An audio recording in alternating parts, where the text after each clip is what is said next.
I never imagined that a single casual remark could unravel the life I thought I knew. It all began one evening in a secluded cabin deep in the woods. This place had become a sacred retreat for my closest friends and me. A space where we could let our guards down and speak openly about anything. Work, family, frustrations. The crackling fire in the old stone hearth cast flickering shadows across the room as we leaned back in worn leather chairs, enjoying the quiet camaraderie. Mason, one of my oldest friends, broke the comfortable silence. He swirled his whiskey in its glass, staring into the amber liquid as if searching for answers. Then, out of nowhere, he said it. "Have you ever wondered if your kids are actually yours?" The room fell silent. James and I exchanged glances, unsure if Mason was joking or not. His tone wasn't playful. It was heavy, almost bitter. I laughed nervously, trying to diffuse the tension. "What are you talking about?" I asked, though deep down, something about his question gnawed at me. Mason leaned forward, resting his elbows on his knees. "Laura's been acting different. She's on her phone all the time, sneaking off to run errands. And last week, I found a receipt for a hotel room in her purse." He sighed, running a hand through his hair. "It's probably nothing, right? I'm just being paranoid." James chimed in, shaking his head. "Mason, if you're worried, there's probably a reason. People don't just invent this kind of suspicion out of thin air." I wanted to say something reassuring, but Mason's words had planted a tiny seed of doubt in my own mind. I thought of my wife, Lily. She had always been loving, supportive, and devoted. But over the past year, something had changed. I couldn't quite put my finger on it, but her laughter felt a little less genuine, her kisses more routine than passionate. And now, Mason's comment made me question if I'd ignored something staring me in the face. The conversation lingered in the air for the rest of the evening, turning our usual banter into uneasy silence. Before we left the cabin that night, Mason said something none of us expected. "You know what? I'm going to do it. I'm ordering one of those at-home DNA test kits, just to put my mind at ease." James and I both laughed, more out of discomfort than anything else. But Mason wasn't joking. "You guys should do it too," he said, his eyes flicking between us. "What's the harm? Unless you're afraid of what you might find." It was supposed to be a joke, a silly challenge among friends, but when I got home that night, the thought wouldn't leave me. What if Lily had secrets I didn't know about? What if the life I'd built, the family I cherished, wasn't what I thought it was? The next morning, without telling anyone, I ordered the test. A week later, a small package arrived in the mail. As I held it in my hands, my heart raced. I told myself it was just curiosity, that I trusted Lily completely. But somewhere deep inside, I knew that opening that package might open a door I couldn't close. James and Mason followed through too, and soon the three of us were exchanging texts, joking about how stupid this all was. But when the results finally came in, there was nothing funny about it. The day I opened my envelope, my hands were shaking. I told myself it was just nerves. Everything would be fine. But the moment I read those words, my stomach dropped. Probability of paternity, 0%. I stared at the paper, my mind struggling to process what it was saying. It didn't make sense. Couldn't be true. My son, my pride, my joy, my firstborn, wasn't mine? The room felt like it was spinning as I sat there, gripping the edge of the table for support. My phone buzzed on the counter. It was Mason. "Did you get yours?" His message read. I couldn't bring myself to respond. Instead, I stared at the envelope in front of me, feeling my world shatter into pieces. But the worst was yet to come. I sat there for what felt like hours, staring at the words printed on the paper. Probability of paternity, 0%. It was as if my brain refused to comprehend the meaning. My hands trembled, crumpling the edge of the envelope, while a storm of emotions brewed inside me. Confusion, betrayal, disbelief. This had to be a mistake. Labs make mistakes, right? Maybe I'd done something wrong when I sent the sample. I grabbed my phone and dialed the customer service number on the test kit. The wait felt eternal, and when someone finally answered, I could barely string my words together. There's been some kind of mistake, I stammered. I just got my results and they're wrong. They have to be wrong. The calm voice on the other end asked for my kit number, checked the system, and then said something that turned my stomach to ice. Sir, our lab runs tests multiple times to ensure accuracy. The result is verified. If you'd like, we can send you a breakdown of the testing process. I didn't need a breakdown. I needed this to be a lie. Before I could say another word, my phone buzzed again, this time with Mason calling. My hands were too shaky to answer, so I let it ring. A few seconds later, a text popped up. Mine's not mine either. James is coming over. You need to come too. I stared at the message, my heart pounding. Mason's wasn't his? What were the odds of that? My mind spun with the implications as I grabbed my keys and headed out the door. When I arrived at Mason's house, James was already there, pacing back and forth in the living room. His envelope was open on the coffee table, and he looked pale, like he might throw up at any moment. Mason sat in a chair by the window, holding a whiskey glass in one hand and his phone in the other. He looked up as I walked in, his face etched with the same disbelief I was feeling. Well? Mason asked, his voice hoarse. I hesitated, pulling the folded piece of paper out of my pocket and tossing it onto the table next to James's. Same as you, I muttered. 0%. James stopped pacing and looked at me, his face twisted with anger and sadness. How the hell does this happen? All three of us? What are the chances of that? I don't know, Mason said, taking a long sip of his drink. But it's not a coincidence. It can't be.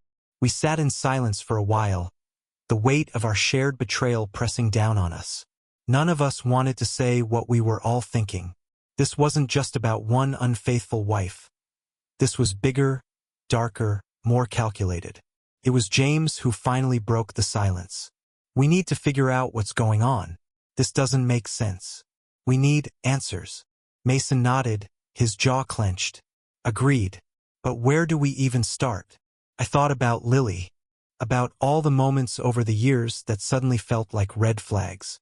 The nights she'd come home late from work, the unexplained texts, the sudden distance between us. I'd ignored them all, convinced myself they were nothing. But now, I think we start with our wives, I said quietly. Mason let out a bitter laugh. You think they're just going to tell us the truth? If they've been lying this long, what makes you think they'll stop now? I don't know, I admitted. But sitting here isn't going to get us anywhere. After some back and forth, we decided to confront our wives individually, then regroup to compare notes. It felt like some kind of twisted investigation, and the more I thought about it, the angrier I became. How could Lily do this to me? To us? That night, I waited for her to come home. She walked through the door with her usual smile, kissed me on the cheek, and asked how my day was. For a moment, I hesitated.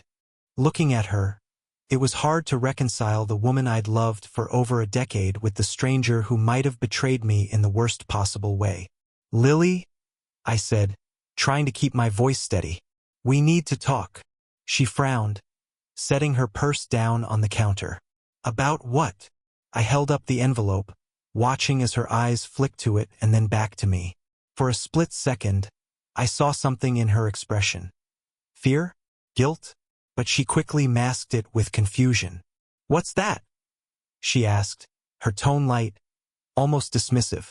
You know what it is, I said, my voice firmer now. The DNA test I took. The one that says I'm not Charlie's father. Her face went pale. She opened her mouth to say something, but no words came out. And in that silence, I felt the fragile trust between us shatter. Lily froze, her hands hovering over the kitchen counter, as if she needed something to steady herself. Her face turned ghostly pale, and her lips parted, but no words came out. I had never seen her like this before, so caught off guard, so utterly speechless. For a moment, I thought she might faint. Finally, she managed to whisper, What are you talking about? I clenched the envelope tighter, my knuckles white. Don't play dumb, Lily. The test came back. Says Charlie isn't mine. Do you want to explain how that's possible? Because I sure as hell can't. She stared at me, her eyes wide with panic. Her breathing quickened, and she started shaking her head. That's ridiculous, she said, her voice trembling. There's no way. That test has to be wrong. There's no way Charlie isn't yours. I stepped closer, holding the paper in front of her face. The test isn't wrong, Lily. It's been verified. So, I'll ask you again. How is it possible that my son isn't mine?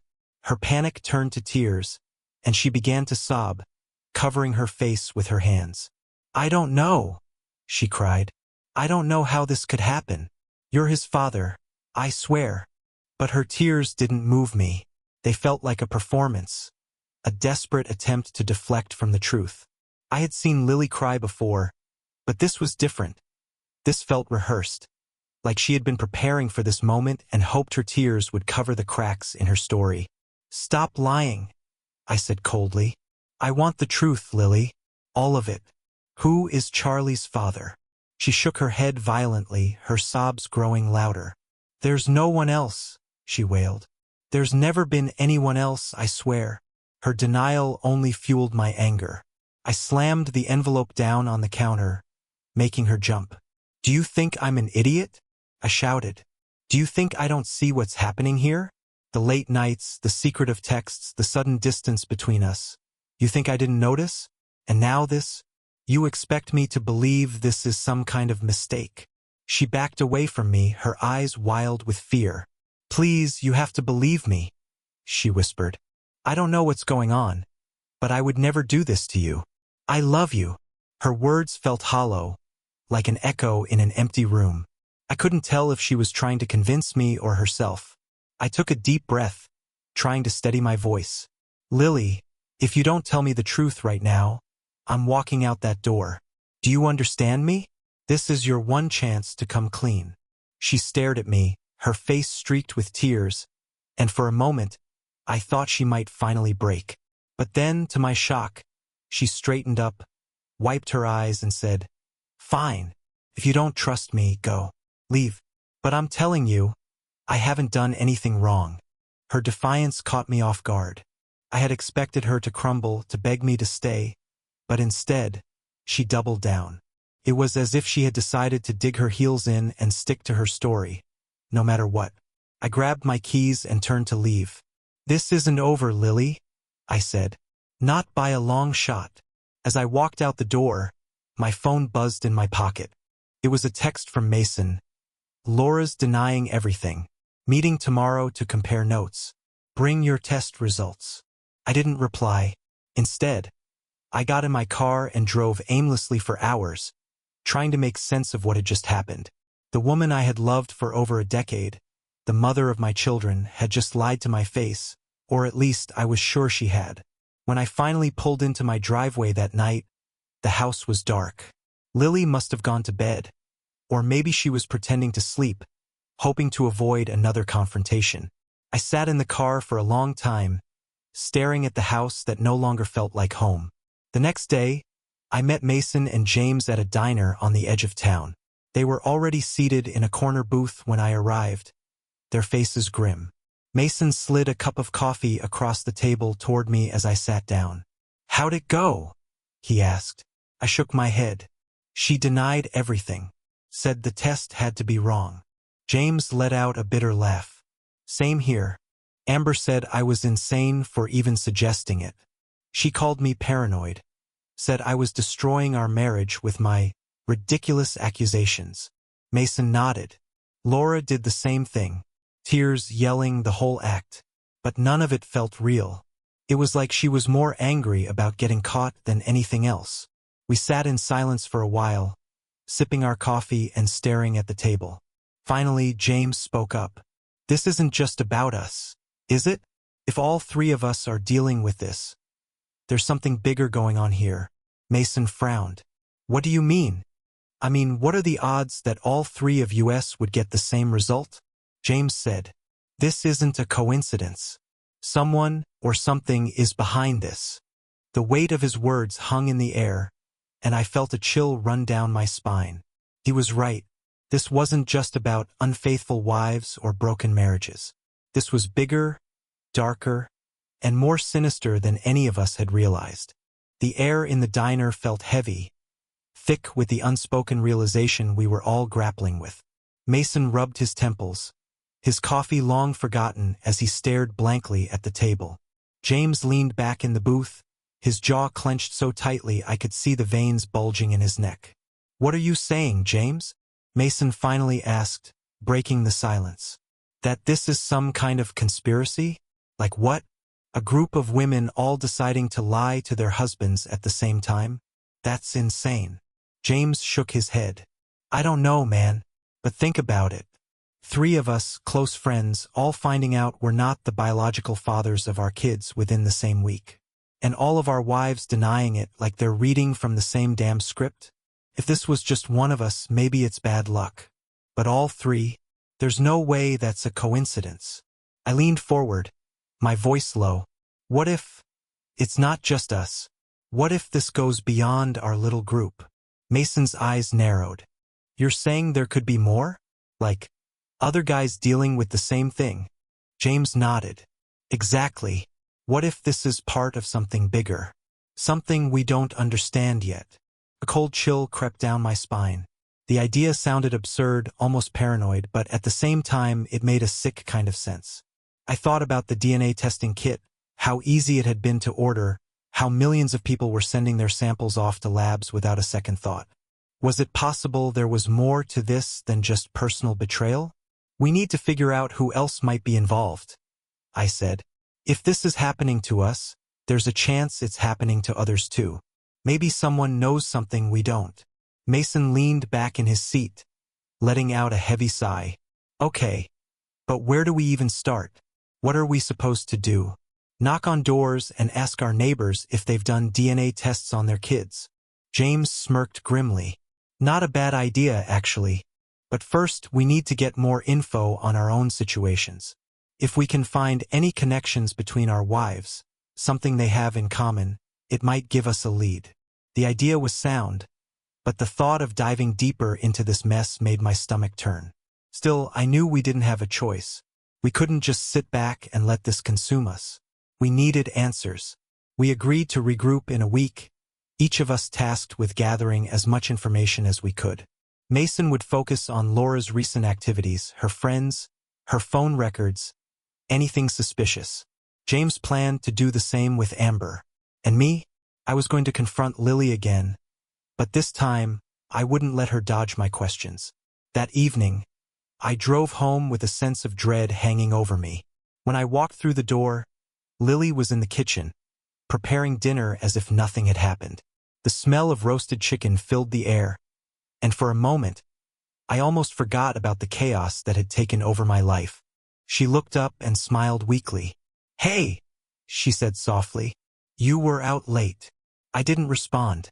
Instead, I set my keys on the counter and leaned against the wall, watching her carefully. She looked calm, composed, but there was a tension in her movements that hadn't been there before. "Lily," I said finally, my voice firm, "we need to talk." She froze for a second, then set the knife down and turned to face me. "I thought we already talked about this," she said, her tone defensive. "No," I replied. "You dodged my questions, and I'm done with that. I want answers, and I want them now." Her eyes darted to the door, then back to me. "I don't know what else to say," she said, crossing her arms. "I've told you the truth. I don't know why that test says what it does, but I haven't done anything wrong." "Stop lying," I snapped. "You're hiding something, Lily. I can see it all over your face. If you won't tell me the truth, then maybe I'll start looking for it on my own." Her face went pale. What does that mean?" "It means I'm done playing nice," I said. "I'll find out what's really going on, with or without your help." Her composure cracked, and tears welled up in her eyes. "Please," she whispered, "don't do this. Don't tear us apart." "Us," I said, laughing bitterly. "There hasn't been an us since I opened that envelope. You did this, Lily, not me." She sank into a chair, burying her face in her hands. For a moment, I thought she might finally tell me the truth. But when she looked up, her expression was one of desperation, not confession. "You're going to regret this," she said, her voice trembling. "Maybe," I replied, "but not as much as I'd regret letting you keep lying to me." I turned and walked out of the kitchen, leaving her sitting there in stunned silence. Over the next few days, I started digging. I went through Lily's phone records, scoured her social media accounts, and even checked her emails. What I found only deepened the mystery. There were late-night calls to a number I didn't recognize, messages that had been deleted, and gaps in her schedule that she couldn't explain. But the most chilling discovery came when I looked through her photos. Buried deep in a folder labeled work stuff was a picture that made my blood run cold. It was a group photo taken at some kind of event. Lily stood in the middle, smiling brightly. But standing next to her, with his arm around her waist, was a man I'd never seen before. I stared at the photo, my mind racing. Who was he? And why did Lily look so comfortable with him? My phone buzzed, pulling me out of my thoughts. It was a text from Mason. "We need to talk. Found something big." I didn't hesitate. Grabbing my keys, I headed out the door. The photo still burned into my mind. We sat in silence, the weight of what we had uncovered pressing down on us like a crushing force. Mason rubbed his temples, staring at the pile of documents we had gathered.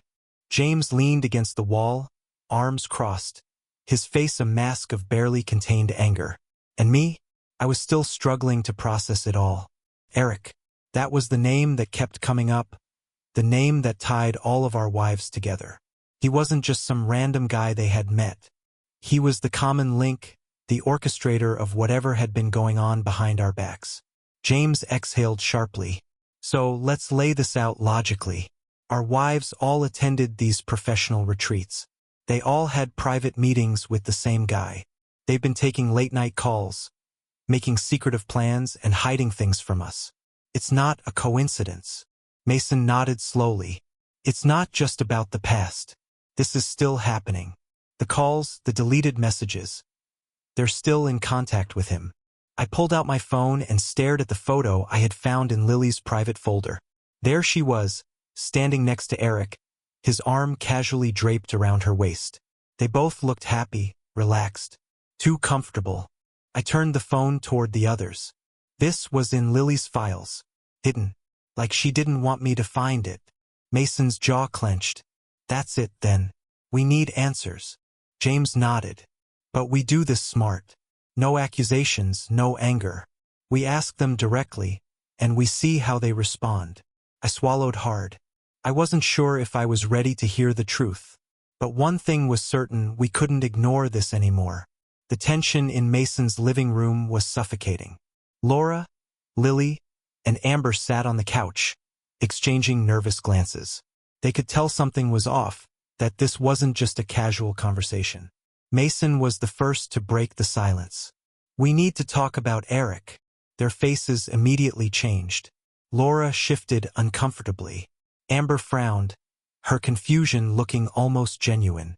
But Lily, her reaction was the one that struck me the most. Her eyes widened, her breath hitched for just a second, just long enough for me to see it. Recognition. Guilt. James cleared his throat. "We've all noticed things. Late-night calls. Secrets. Meetings that don't add up. And we just want the truth." Amber shook her head. "This is ridiculous. You're acting like we've done something wrong." I kept my focus on Lily. "Then tell me, why do you have a hidden folder with pictures of you and Eric?" She froze. That was the moment the walls started to crack. Laura looked at Lily sharply. "What? A hidden folder?" Lily bit her lip, looking down. "It's not what you think," she whispered. Mason exhaled sharply. "Then explain. Because right now, it looks like the three of you have been hiding something, and we deserve to know what it is." Lily hesitated, and then, finally, she spoke. "Eric. He has a way of making people feel special," she admitted. "It wasn't anything serious. He just knew how to make you feel like you mattered." I felt a pang of anger twist inside me. "So what? You just fell for it? You let some guy sweet-talk you, and that was enough to throw everything away? Lily looked pained. It wasn't like that. Laura sighed, rubbing her forehead. It was just different. He made us feel like we could be more than just wives. James let out a bitter chuckle. You already were more than just wives. You were our wives. You had families. Did that not matter? Amber finally spoke, her voice quieter. We didn't think it would go this far. Mason ran a hand through his hair, looking away. Well, it did. And now we have to decide what happens next. For the first time, it seemed like the reality of the situation was sinking in for them. The choices they had made had consequences. And now they were finally facing them. But the question remained, where did we go from here? The silence in the room felt heavier than ever. Our wives sat there, staring at their hands, their expressions a mix of guilt and uncertainty. For the first time, they weren't dodging the conversation. They were absorbing the reality of what they had done. Mason finally spoke, his voice calmer than before. We're not here to attack you. We just want the truth. We want to understand why this happened. Lily looked up at me, her eyes red. It was never about hurting you. I swear, she said. I got caught up in something I didn't fully understand at the time. Eric made it feel harmless. I frowned. Harmless? Lying. Sneaking around. Keeping secrets. How is any of that harmless? Amber took a shaky breath. It was an escape, she admitted. He made us feel important, like we were part of something bigger. But we didn't realize how much we were risking until now. James crossed his arms. You didn't realize? He repeated, disbelief in his tone. You're telling me you didn't know that sneaking around would destroy everything? Laura shook her head. We told ourselves it wasn't a big deal, that it didn't mean anything. Mason exhaled, rubbing his temples. But it did mean something. It meant breaking trust. It meant changing our marriages forever.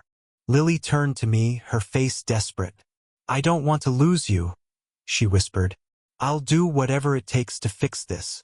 I stared at her for a long time. A few days ago, I would have given anything to hear those words. But now I wasn't sure if I could believe them. James looked between all of us. This isn't just about what happened. It's about what happens next. Mason nodded. We have a choice. We can let this destroy us, or we can figure out where to go from here. I took a deep breath, knowing that no matter what, things would never be the same. But maybe, just maybe, this wasn't the end. Maybe it was a new beginning. The days that followed were some of the hardest of my life. But through all the anger, the pain, and the confusion, one thing became clear. I had a choice. I could let this betrayal define me, consume me, turn me into someone bitter and broken, or I could rise above it. I could take control of my life again. James filed for divorce first. His decision was clear. Trust, once broken, was something he couldn't rebuild. But he wasn't defeated. He focused on himself, his career, his future. And in time, he found happiness again. Mason took a different path. He and Laura decided to separate for a while, to see if their relationship could be repaired. It wouldn't be easy, but they were willing to try. And me? Lily wanted to fix things, to prove that she could be the wife I once trusted. But trust isn't something you ask for. It's something you earn. So I told her the truth. I needed time. Time to heal, to rediscover who I was outside of this marriage. For the first time in years, I focused on myself. I picked up old hobbies, reconnected with friends, and learned to enjoy life again. Not as part of a couple, but as an individual. And you know what? Felt good. Because here's the thing. Life doesn't end with betrayal. Yes, it hurts. Yes, it changes everything. But it also opens doors you never saw before. Teaches you your own worth, your own strength. I walked away from this experience not as a man who had been broken, but as a man who had been rebuilt. Stronger, wiser, free. And for the first time in a long time, I knew that the future was mine to shape. Because sometimes, the end of one story is just the beginning of something better.